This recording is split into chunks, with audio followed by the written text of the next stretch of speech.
Hi and welcome. In this presentation, we will inspire you how to build a solid business case. Five helps customers motivate their PIM investments by providing relevant metrics and measurements to help organizations understand the key points for investing in PIM. Five has vast experience in working with PIM and MBM solutions throughout the Nordic market within all types of industries and company sizes. My name is Peter Karlsson, and I work at Five as a senior solution specialist and have more than a decade of experience working with PIM and solutions around PIM.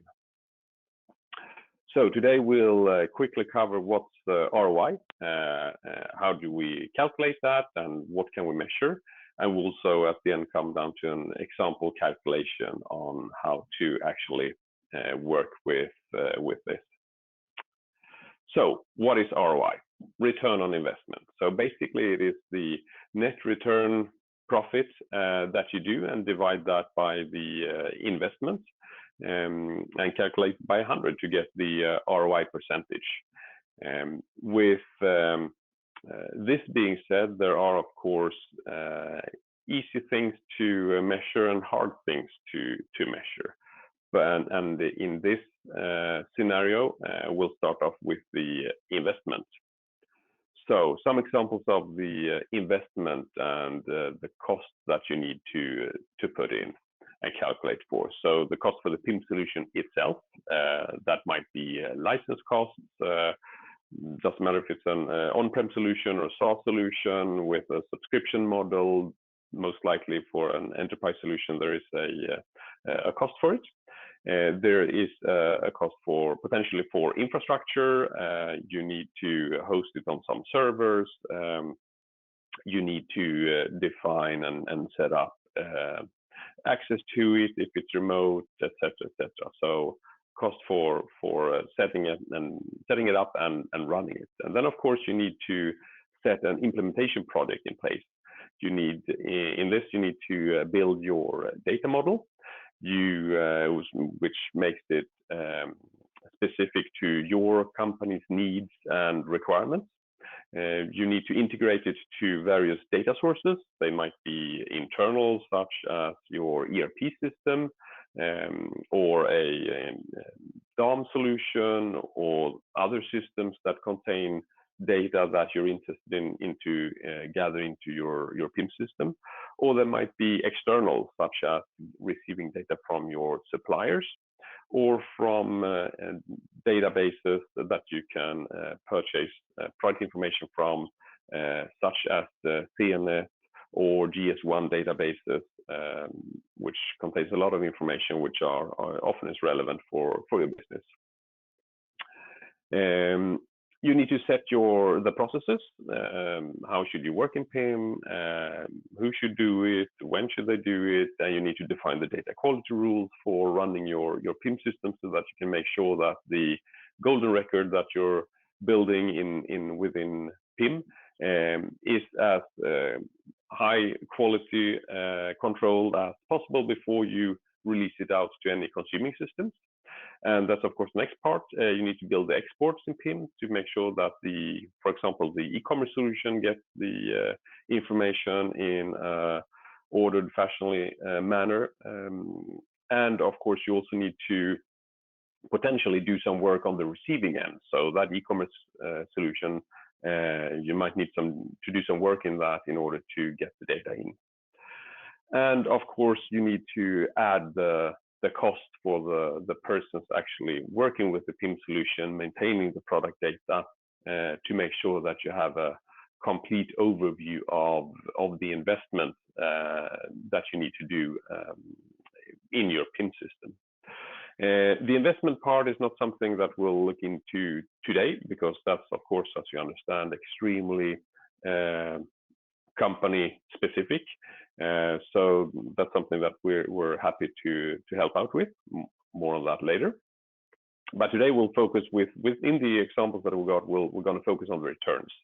And of course, when it comes to returns, there are hard things to measure and easy things to measure. The hard things to measure are of course the qualitative measures, measures that are something that gives you a benefit, but it's not really comparable to a certain figure, or it's hard to estimate them. We'll provide some examples of that. We also have quantitative measures, which of course are more easy to understand, easier to measure, and of course form a perfect basis for an ROI calculation because they're very tangible and easy for everybody to understand. But a couple of examples of qualitative measures are, for example, that with a PIM system, you can more easily move into new markets. Moving into a new market often entail that you need to do translations into the local language. And of course, if you have everything, all the product data that you need to translate stored in a central repository, it's easy for you to create that translation via translation agency or internal people that can use the system to provide those translations. You have, in many cases, improved employee net promoter score, which when you have a system in place, we have all the central product data, it is a lot easier for your employees to find relevant product information when they're creating a product flyer or when they are talking to a prospect customer, which of course increase their work time in the company, and of course extremely hard to measure. You will have better relations to your suppliers because the data they provide you can now actually take care of and make sure that it runs smoothly throughout your company. So if they provide data, they can see that it actually appears in the e-commerce solution that you've got. And you can also have better discussions with them, receive any format that they send, because the PIM system will allow you to more easily handle any types of format they'll provide. It'll increase the relations to your customers because now you can provide customer unique catalogs, you can provide exports to the customers so they can import it into their procurement systems, and various things that will entail product data to your customers. And of course, especially in times of these, you're built for change. With a central repository with all your product information in one place, it's much easier for you to take on any change that is necessary, whether it's adding a totally new product assortment where you then already have structured processes, you structured data quality rules to more easily onboard it, or if it's moving into new markets or new customer segments where you need to adjust the wordings and the tonality of your product text, you're all better prepared to do that with a central PIM system. Of course, all of those things are extremely hard to measure and are seldom used in a hard cash ROI calculation. So then we focus on the quantitative measures, which gives you a PIM example. PIM system in place will give you efficiency increase when it comes to handling of amounts of product SKUs. It will for sure reduce returns with better product data.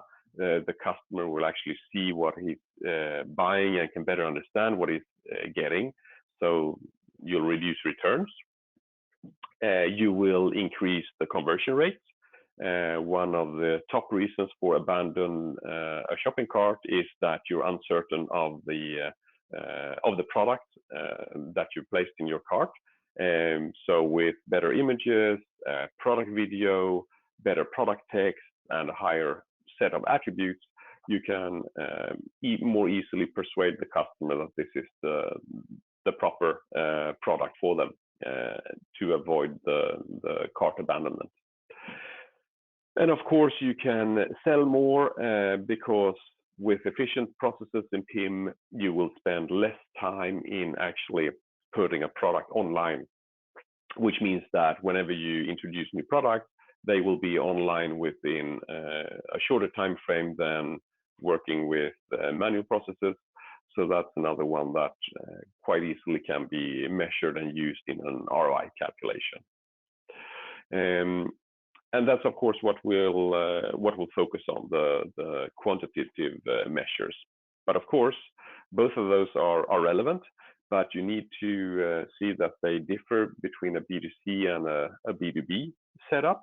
So you need to adjust and focus on different figures. A B2C has a lot more returns than a B2B does.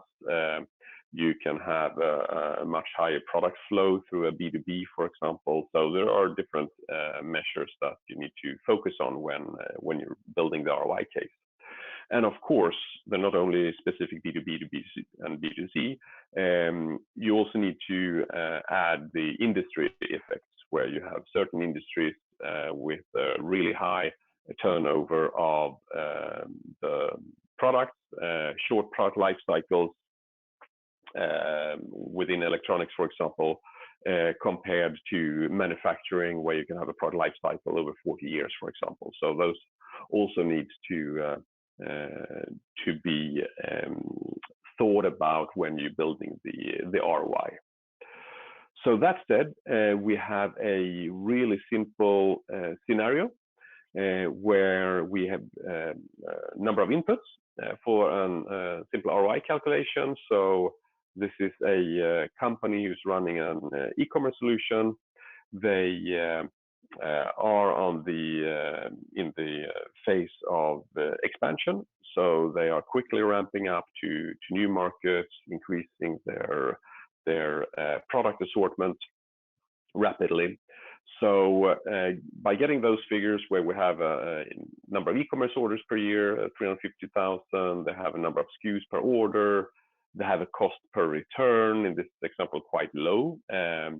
They have 25% of their orders contain at least one return. They have a turnover in the e-commerce channel of 50 million euro. They have a conversion rate of 1.3, and they have a profit margin of 10%, and they calculate with a 20% year-over-year growth in their e-commerce channel. When it comes to product information, they've got 50,000 products online. They plan to grow the assortment by 10,000 per year. They currently have 30 attributes per item, not that much, and they are right now working with 2 languages. And of those 30 attributes, they have half of them which are language specific, which of course contains the reason for that is, of course, the amount of attributes that need to update when you introduce a new language. And of course, we also need some figures on the salary cost for the employees working in PIM, as well as some measurement on how efficient they are working in PIM, updating those attributes on the product. So with this quite simple figures, we can provide the return part of the ROI calculation. So that's what we've got now on the next slide here. We have the returns. Currently we've used 3 of the return quantitative measures. So savings due to productivity increase with PIM. We've got the savings due to fewer returns, as well as the revenue due to increased conversion rate. And in this scenario, we see the growth year over year, where we have the number of SKUs for year 1 increasing to 70,000 SKUs in year 3. We have an attribute increase for the items, where they need to add more attributes, which might be due to environmental issues, where they have additional environmental codes, etc., that they need to add because customers are requesting it. And it might be legislative reasons as well, where you add additional attributes due to restrictions by law. You also add, as they're moving to new markets, they need to add additional languages. And of course, all those things amounts up to a quite quite a lot of attributes that they need to update. And with their current set of way of working without a PIM, compared to the productivity increase that we can do once they work with PIM, where we can push information, some of the workload off to suppliers, where they provide the data and we can import that easily.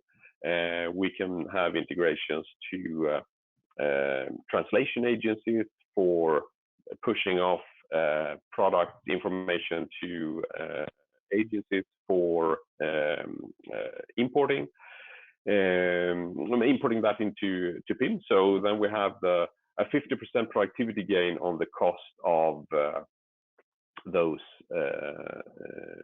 yearly update costs for product information.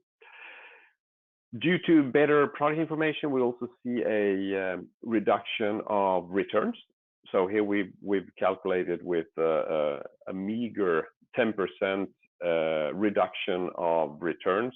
That can be tremendously higher depending on your current levels of return. And we also see the revenue due to the increased conversion rates, where we've said that, well, due to better product information, we're able to increase the conversion rate by 2%, which means that we move from 1.3 to 1.326. And with that turnover in the e-commerce channel and with their planned growth, that also amounts up to significant amounts of revenue increase. And that in total then summarized per year amounts up to those figures. And of course, I mean, everything in this is extremely customer specific and are of course something that we need to look into together with you and to put those figures to work with based on your product data. So who are we at FIVE? We are a company that work throughout the Nordics. PIM is one of the solutions that we work with and offer our services within. We have a number of solutions and partners that we work with within those different areas.